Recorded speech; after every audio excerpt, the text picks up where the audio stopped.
Debated whether or not to do a cinema coffee take on Black Narcissus, as it seems there's not much more to bring to the conversation that hasn't already been discussed, from reviews, commentary, interview, podcasts, miniseries, but have had a few comments asking about my final thoughts on the miniseries in comparison to the 1947 adaptation. And Black Narcissus doesn't only qualify as a cinema coffee watch because it's worth watching, it features coffee in it, very comically and full of grit. And with our conversation last week on cinema and coffee in cinema, you become more and more aware of just how many films integrate coffee into the story. Coffee plays as much a role in films as sets, wardrobe, narrative. Think of how many times you see or hear coffee mentioned in a film. Sunday alone, every single film I had on, whether it was to sit down and watch or just had it on in the background, featured coffee, from High Sierra to Indiscreet. And with all that coffee, I figured, why not make it official and coffee talk Black Narcissus and Sister Bryony's special coffee grit blend.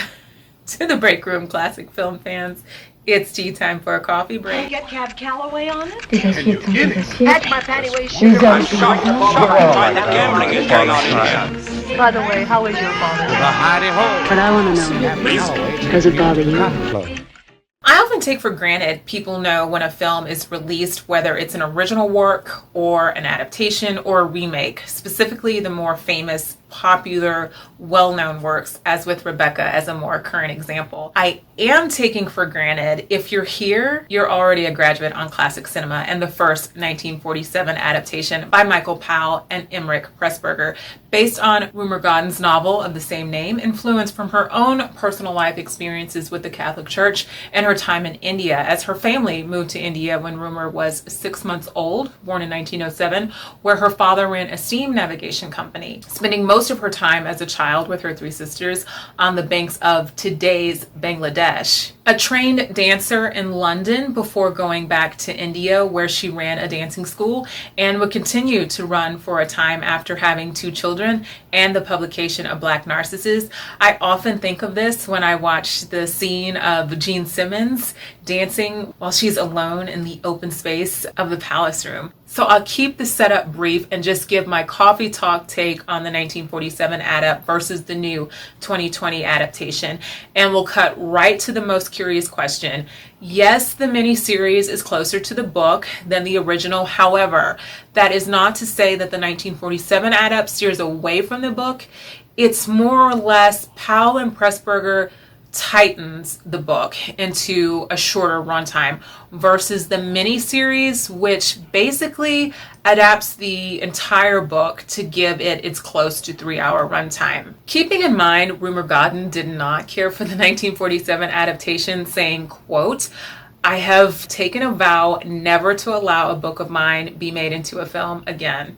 End quote. Putting me in mind of Patricia Highsmith's distaste for the ending of her novel, The Talented Mr. Ripley turned Purple Noon, or how Anne Rice felt when learning of the casting of Tom Cruise, later admitting to have been proven wrong after seeing the film. I did find myself try to cut out any thought of the book or previous 1947 adaptation when watching the miniseries when it aired, and found that very difficult to do from the beginning. Broken into 3 parts shown back to back, it took me well into the first, practically the second, before I could switch off my comparison dial. Something I always try to do when watching a remake of a fave film or an adaptation that's been done more than once, having already grown partial to a particular adaptation already, it still didn't help my inability to connect to the characters and story. The only connecting point I found as time went on was the storyline between Sister Clodagh and Mr. Dean, which, as far as I'm concerned, could have been a standalone story, though more truer to the book, but could have been a standalone story without being adapted from Black Narcissus. I personally found myself hoping this turned into like the Nun story, or more specifically, The Garden of Allah with Charles Boyer and Marlene Dietrich, wishing it more a love story to Black Narcissus than an adapt of the book or a remake of the film. I couldn't really find any reason behind this adaptation that the 1947 adapt didn't already do, outside of being more explicit in its flashback, showing what we knew but didn't see in the original through Sister Cloda's memory, and most importantly, the more appropriate casting of the supporting cast. Though there's only one Cebu, which to be fair is what took me so long myself to watch the 1947 adaptation through the years. Having stumbled upon the 1947 adaptation early on in my youth, seeing Gene Simmons as Kashi drew a side eye for me, and this can't be good. And being a classic film lover, something you'd think I'd be used to seeing, The Good Earth, Dragon Seed, Othello, Flora Robeson in Saratoga Trunk. And no, I won't leave out Viva Zapata or The Tea House of the August Moon, though both Brando himself admitted he felt miscast playing the roles of, and both being praised of his performances by Benicio del Toro for Viva Zapata in the 2007 TCM documentary Brando, and during a 2017 screening in Tokyo, where according to the Japan Times, the Japanese audience commented after the film, quote, "The movie doesn't feel offensive. The American characters look stupider than the Japanese." End quote. However, I believe I stumbled on Black Narcissus too early to take that casting out of the equation enough to watch it, whereas since then, I try to put it into context of its time, focus on the story, and watch it with that in mind. And as time passed, the images of Black Narcissus were too strong to avoid watching the film for myself. And taking on the overall story itself, the conflict the nuns are really having, not so much amongst each other, though that does occur, but with their inner selves, their own past, their own memories, I'm glad I did. If only for appropriate casting or not, Eddie Whaley Jr. as Joseph. I'm not sure if he's talked about enough when we discuss the film. I often hear everyone else's performances referenced, mentioned, or praised in official commentary, but no mention of Eddie Whaley Jr., the son of a Black music hall and radio comedian, Eddie Whaley Sr., who, as far as I know, Jr., and I do check constantly, is still with us, but his tracing is very thin to non-existent. I wish someone would check on that officially. Note to self. Also not lost on me was the casting of Karen Bryson as Sister Philippa, who did a beautiful job in the role, and in my opinion would have done Flora Robeson originating the role to perfection proud.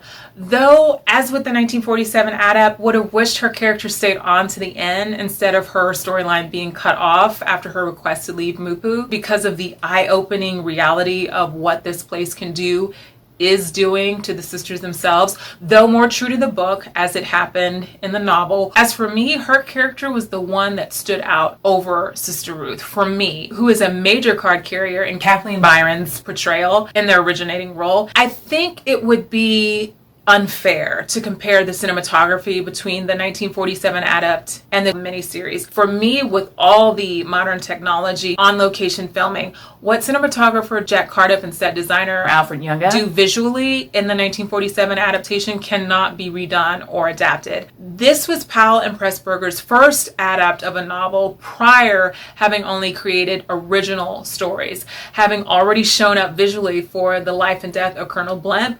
Here in Black Narcissus, creating an adapt nothing short of magical and spellbinding. And I use the word create quite deliberate and sincere, as it is a world they created both visually and color and graphically, as it was all filmed in England and at Pinewood. And yet where there are times I wish I weren't more interested in how films get made, fearing it will take away from being in the moment when watching a film, here it doesn't. You're so awestruck by the visual canvas, quite literally, it only enhances your awareness. So I wouldn't think that would even be a goal to try to obtain. You really have to make it your own with cinematography, your own selling point. Despite Dinah Rigg as Mother Dorothea, I found no use for everything else. I was lost in the translation.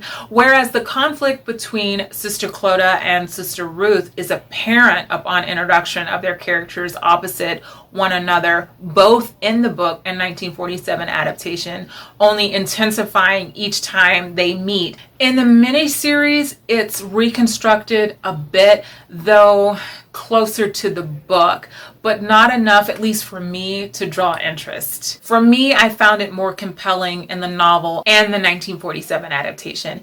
If anything, it just made me want to rewatch the 1947 adaptation and have since found myself draped in a Powell and Pressburger filmography blanket, revisiting the Archers daily ever since, which, if anything, I'm hoping will do for anyone who has not seen the 1947 adaptation and found the 2020 miniseries lacking or wanting. As much as to those who may have found enjoyment out of watching it, there's room for everyone to discover the Powell and Pressburger adaptation for themselves, leaving me to leave it up on the person themselves if they want to tackle the miniseries after this coffee take, if only to skip through the Sister Clodagh and Mr. Dean scenes, if necessary. I don't think you're losing anything anywhere else in this version, though I do recommend you to read the book. The rest of the storyline from the 1947 adapt is still there, including the grit coffee, just drawn out into 4 minutes short of 3 hours. And now we switch from Cinema Coffee to Fashion Friday. This week's featured piece, Roman, inspired by not a film, but a sitcom. My favorite sitcom of all time, I Love Lucy, in the Lucy Goes to Monte Carlo 1956 episode. I Love Lucy being my favorite all-time show ever to date. I have heard many stories of myself and I Love Lucy before I can remember. My strongest personal I Love Lucy memory from my youth is something I really didn't think about until retrospect, until afterward, when I was older, that in my youth, it would come on reruns. I was supposed to be in bed, this is like elementary school. So I was supposed to be in bed when I Love Lucy came on. On a rare occasions, my mom would let me stay up just for one. I mean, this is like very rare occasions. She would let me stay up just for one episode. And then the second one, I needed to be in bed.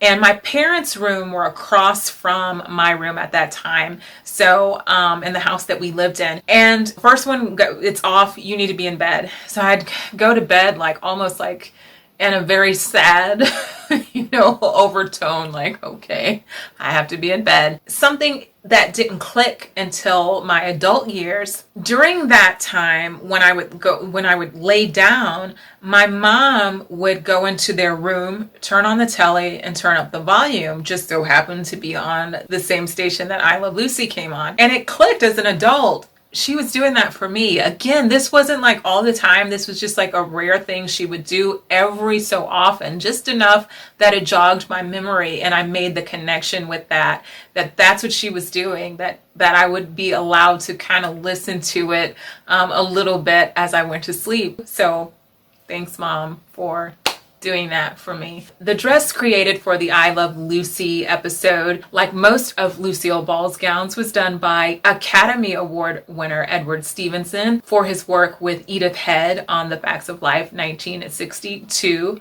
with Lucille Ball, who worked with Lucy for 18 years, designing clothes for Lucille until her death in 1968, who established his own fashion house, his own designing studio, Blakely House, in the 1930s. And became the head studio designer for RKO in 1936. His work in Hollywood dating back to the silent era as a sketch artist, becoming costume designer for films such as Joy of Living 1938, Having Wonderful Time 1938, not to be confused with, but also costume designer on Having Wonderful Crime in 1945 with Pat O'Brien, George Murphy, and Carol Landis. The Mad Miss Manton, I love the wardrobe on the Mad Miss Manton, to 1938 with Babs, Barbara Stanwyck. Love Affair, Out of the Past, Citizen Kane, and one of my favorite unsung films, Irene, 1940, which I don't want to spoil anything if you've not seen it, because when I first stumbled upon Irene, I did not know this scene was coming. And some people may not be a fan of this because it has been used in other films. But for me, I loved it. And I love when films do that. So I don't want to spoil it for you if you have not seen it. That's also one of my favorite gowns, the Madame Lucy gown that makes its debut, its appearance dance during a party. I love that gown. I love that scene. I love that film. So if you have not seen Irene 1940, put that on your cinema coffee watch list. Not excluding dating back to Five Came Back with Lucille Ball in 1939. So that collaboration lasted a long time. It puts me sort of in mind of Adrian and Joni Joan Crawford, which we will get to in a future cinema coffee. I have one dedicated specifically for them. So that's going to do it for this week's Cinema Coffee Fashion Friday chat. Until we meet again, be safe, be well, stay healthy, stay smart, and I'll see you next time. A bientôt. Can you get Cab Calloway on it? Des assiettes sont des assiettes. That's my panty waist Des sugar. assiettes. Gambling is going on in here. By the way, how is your father? But I want to know, does it bother you?